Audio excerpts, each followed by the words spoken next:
moving like a robot today, just bear with me, okay? I had cervical fusion surgery. So for the last, I haven't been doing that for the last 4 weeks. For the last few weeks, I've had this neck brace on, okay? And that's just part of the deal as I get the microphone adjusted. So we each go through our challenges. And do you notice as I'm moving to talk with you now, it's like I'm one unit, connected. That neck brace, keep in mind where I'm going with this, okay? Follow me. Like the doctor, follow. All right, okay. That neck brace has become my best friend, believe it or not. At first I'm like, seriously? I'm a very active person. I know most of you know that about me. I'm not sedentary. I'm very active and I'm very independent. And when that neck brace, I woke up, 2.5 hours or whatever after the surgery, and I'm like, and I knew I had to wear it because I'd already gotten it, but it was like I was hoping perhaps after the surgery, poof, it would be gone and it would be a non-issue, right? But au contraire. So I'm in this neck brace and I'm like, okay. Grateful for, and I want to say a big thank you to those of you who have been lifting me up in all kinds of different ways since this happened, because cooking and doing everyday things is not really an option. Pretty much just sitting, and I'm like, oh my goodness. In fact, somebody commented I'd lost a few pounds. I'm like, yeah, because it can't eat a whole lot when you can't cook. That's okay. But this neck brace, when I woke up and had it on, I didn't realize it until, I guess a week or two after the surgery. 25 years ago, I was in a really bad whiplash car accident. I know that was a catalyst for all these years of what happened. And I remember when the ambulance came and they strapped me down and they had this collar on me. And when I got to the ER, I was like, get this thing off of me. I felt like I was so confined and restricted. Anybody enjoy feeling confined and restricted and people holding you down? No, not really. So that experience 25 years ago was not so great. And this one initially, when I woke up, I'm like, oh, there it is. Somebody put it on me while I was asleep. That's kind of like you wake up one day and go, where did this come from, right? Who put this here? I'm like, okay. And so what I want you to hear this morning is in terms of self-care. I'm a huge advocate. In fact, I taught a mindful meditation class here last year. Mindfulness, in unity, meditation, prayer, whatever it is, whatever your practice is, that will allow you to bring you into the moment, that will elevate your self-awareness of whatever it is that's going on. Because if something happened right now, I'd be inclined to whip my head around, but I'm going to do this, or I'm going to do this, and pretty soon I'll have my own TV show, right? Okay? Anyway, the crazy lady. So your practices are critical. If you say, yes, I'm here to serve. What is Unity's fifth principle? How many of you who follow Unity would be able to stand up here and say what that is? We can know the things that we know. We can say all the principles 1 through 4. But if we do not put what? Things into action? Yes. And demonstration? Okay. That element, that piece is going to be missing. But there are many different ways that can look. Okay? It doesn't mean that you have to get out there and be an activist in a bold march down the street carrying a placard kind of thing. It could be that. It could be another level of activism. There are many different ways in which you can do it, but still, at the heart of it is you being nourished and fed so that when something arises, maybe that's you that's arising, or you see something out there and it could be, you're driving in your car and you see a homeless person.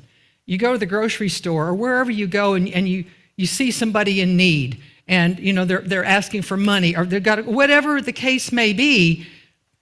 There's that element, but also when you look out in the world today, we have a world in need right now. More than ever. More than ever. And it's time for us to come together. Come together right now over me. Anyway, sorry. To come together. Again, we talk about it, but how often do we truly put it into action? So that each and every one of us, who in my belief is an expression of the divine, we have the individual piece, we can come together collectively. You do that here at Unity of Gainesville, do you not? You come together as community for things to happen, for everybody to have what? Their input, their presence. That's essential. So if I'm looking out there and I'm sort of getting the pulse on what's happening, not just in this country right now, but what's happening in the world, that pulse is going to be, what would be a heart thing? It's erratic and all over the place. What would it be called, Darlene? Whatever that is, or irregular heartbeat. AFib, there you go, thank you. Yes, whatever that is, that's kind of what's going on, is it not? Here, there, everywhere. How do you get a pulse on what's going on? But my question to you is, how do you get a pulse on what's going on with you? Do you even know? What is your state of consciousness right now, even as you hear the words coming out of my mouth? Is it a consciousness that is anchored into what? There's a power and presence and around and through all things. Call it whatever you want to call it. Are you able to anchor into that and stay steady in that? Or do you find yourself going, yeah, I'm good for a while, but now I'm like, kind of getting off the mark. That's part of the human experience. Spiritual being having human experience. That's okay. But if you need to borrow my neck brace, text me. Because I promise you, this will bring you right back into alignment of where you need to focus. And we know where we focus our energy, where energy goes, what? Or attention goes, energy flows, yes? And you might go, Jeanie, you're full of nonsense this morning. I don't really care if you think that or not, because this is what I know to be true for me.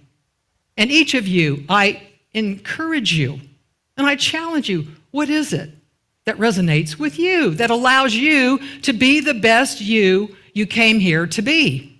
So that, whatever it is, you know what? I've got so much energy stored in my tank. I have so much gratitude in my gratitude bank that I can reach down and lift somebody else up. That I can reach out and offer a hand.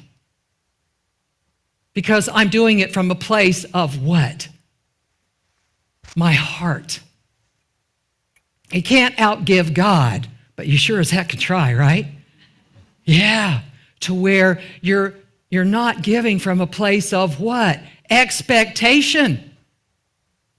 Oh, that used to drive me nuts, and that was, that cloud of expectation hung around in my life for a really long time. See, I'm so attached to this neck brace now, I can't even let it go.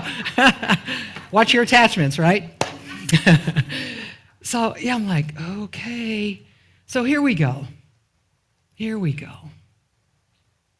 On this journey of lifting each other up. I had a quote I thought was so cool. Even my walking's different. I'm like, if I don't have my neck brace on, I lose it's like a GPS now. Here. Where was it? It's a wonderful quote. Bear with me just a moment. There is no better exercise for the heart than reaching down and lifting people up. Yeah. I've done a few talks here before about spiritual fitness, have I not? Yes, wellness, fitness, even physical fitness, emotional fitness, EQ, emotional intelligence, all of these things, yeah? So you're like, yeah, let me exercise my heart. Let me exercise my body. Because it's what? Ideally, if this is what I believe, and you got to pay attention to your BS, remember? Your belief system. So if this is what I believe, it's going to make me stronger. And when somebody else is struggling, I can say, hey, I've got you. I've got you. Because what? I'm not doing it alone. Anybody ever tried to do it on your own? Yeah. You know, and I have two more times than I care to admit. Like, I got this. You know, even God, I don't need you right now. I got this. Because you're going to ask me to do it probably in a way that I'm not really comfortable with. Or I'm not ready for. I'm like, oh, I'm still over here in kindergarten fitness, right? I haven't even gotten to first grade. I never did kindergarten, so I know all that stuff is. First grade or anything else. You know, I'm still trying to, you know, yeah, okay, we're good. But God, universe, creator, Buddha, Allah, the absolute, whatever you call it, desires to express as love, not just through you, but as you. That's the ticket. And especially now, again, more than ever, you know, life's always, we've gone through all kinds of different cycles of evolution, and we're in a huge one right now, one of the biggest ever. So as that happens, and you take that deep breath, if you hear a conversation or you turn on the TV or whatever, you go on social media, and you take that deep breath. We've got a lot of heavy lifting to do right now, if you will. A lot of carrying. This is just my perspective on it. And I always invite you to disagree with me. Always. Doesn't matter. Because it's what is true for you. But we have some heavy lifting to do. We have upholding to do. How are you going to do that if your cup is not full? If your spiritual silo, if you will, is empty?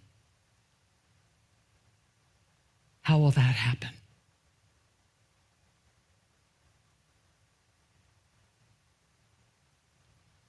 I went through breast cancer, some of you know, 22 years ago, and I was very blessed to work for a nonprofit cancer organization, and I got very involved in the state of Georgia with the Georgia Cancer Coalition, did a lot of education and such, and I was fortunate to be on a few interviews and some videos and a couple of local talk shows, and they asked, you know, so Jeanie, what is it, you know, that you would say to someone, you know, when you're going through something? And it's basically what I've been saying to you this morning.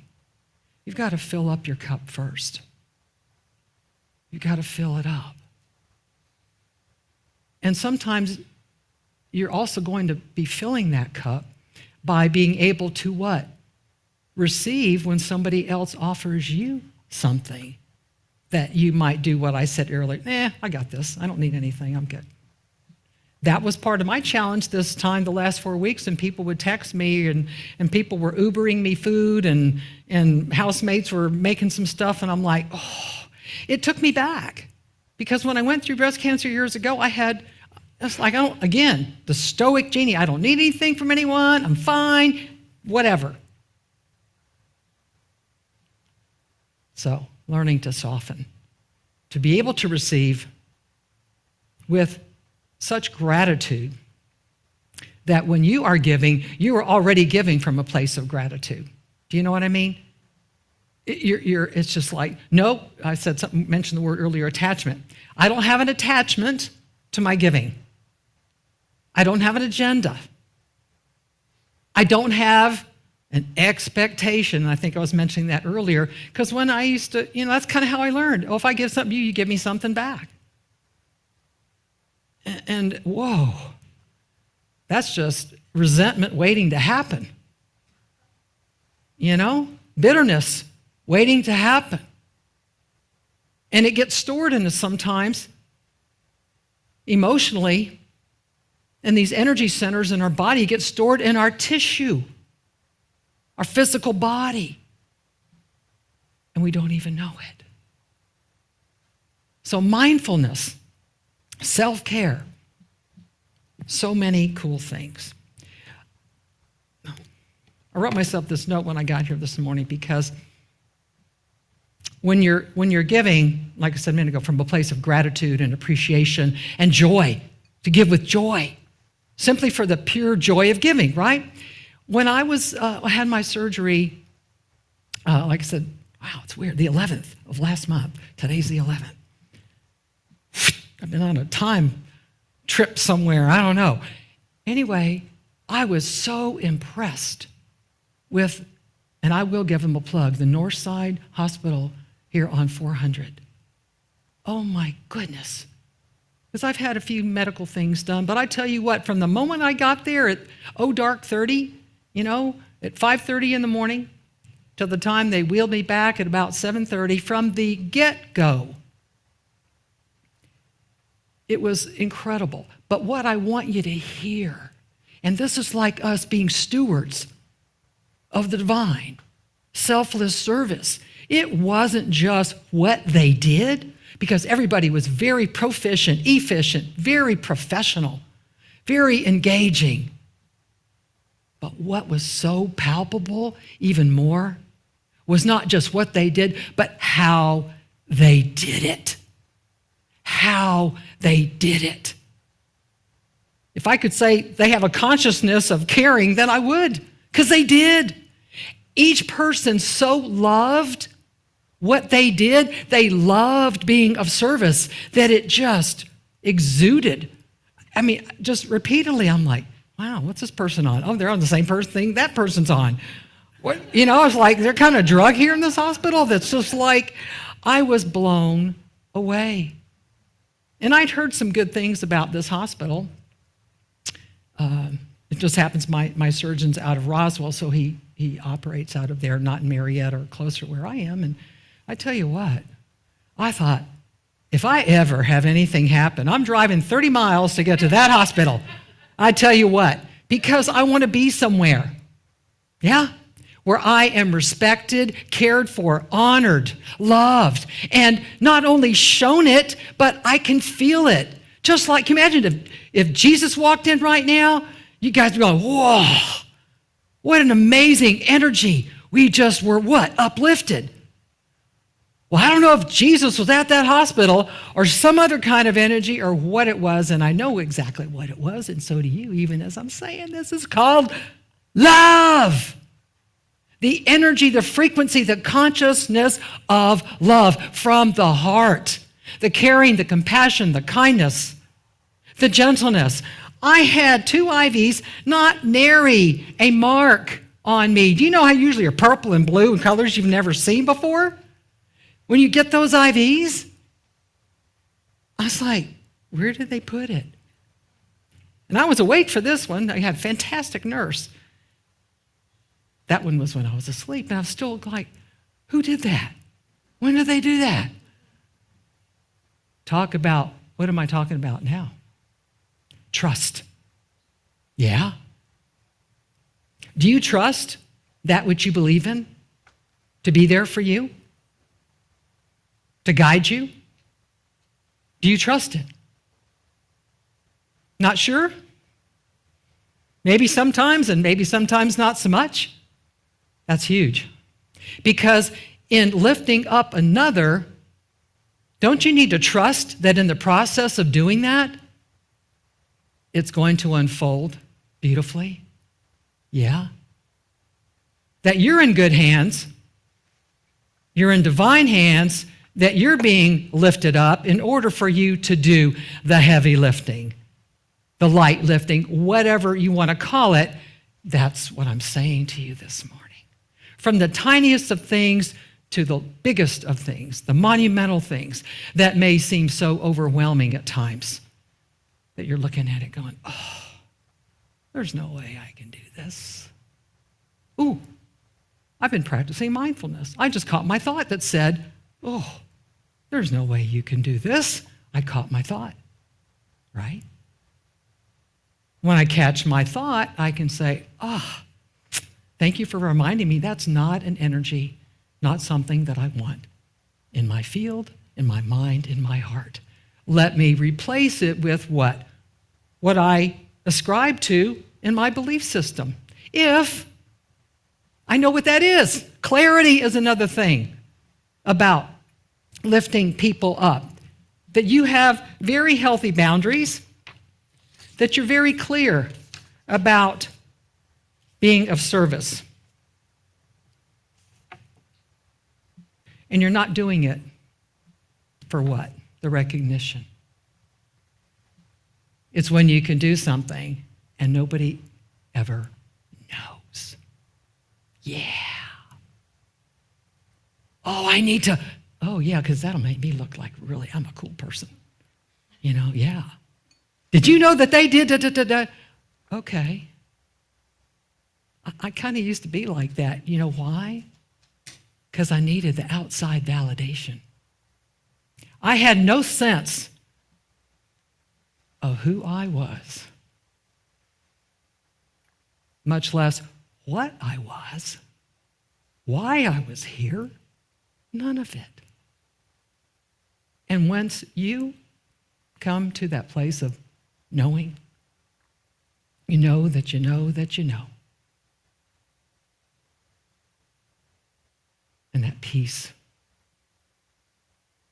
right here, the peace that passes all understanding, human understanding. There isn't anything like it.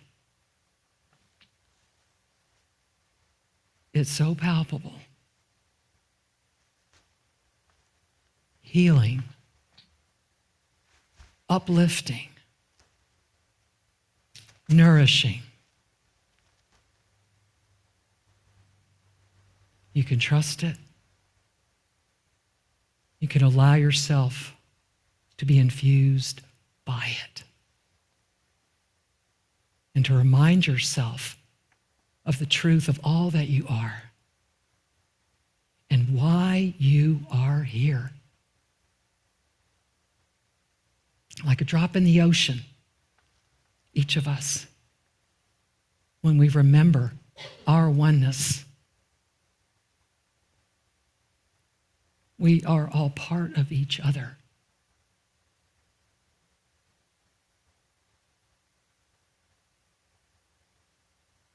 And no matter how I may feel about somebody or whatever opinion I might have about somebody, however much I may disagree with somebody, may I be ever mindful of the thoughts that I have, the words that I speak, whatever flows from me about that situation, about that person, whatever it is. And be mindful enough to ask myself, am I coming from a place of love right now? Or not? What am I afraid of? Because usually fear is what blocks that flow. Am I willing to do what I need to do, which can only be done by me right now, and go within and clear that out, heal it, and say, thank you for reminding me of the judgment that I had, of whatever it is that I had about something, so that I can be all that I was created to be in the fullness of it, to be that Christ-light consciousness, the conduit through which light, love, passion, joy, laughter, all of those magical, miraculous things can flow, so that we, each of us, can be that healing presence. With every breath we breathe, with every thought we think, and everything we do. I am all of that. And I am loved unconditionally, just as I am. Can you say that out loud today and know that that's how you truly feel? I hope that you can. I hope that you can.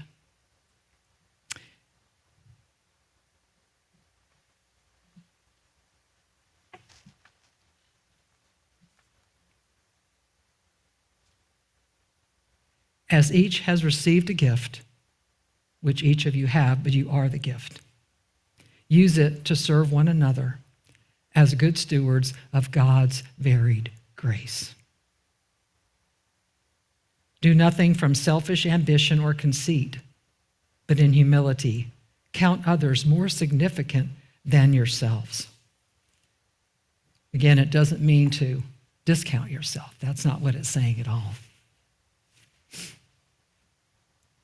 Because as you recognize, as I said a moment ago, that oneness, you already know. As I care for me, I care for you. And I carry you in my heart. So let us make a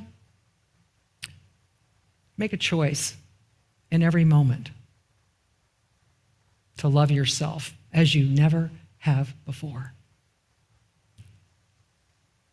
And may we, each of us, continue to be the inspiration for others. And envision a country, a world, and beyond where peace prevails and love lives on forever. Thank you.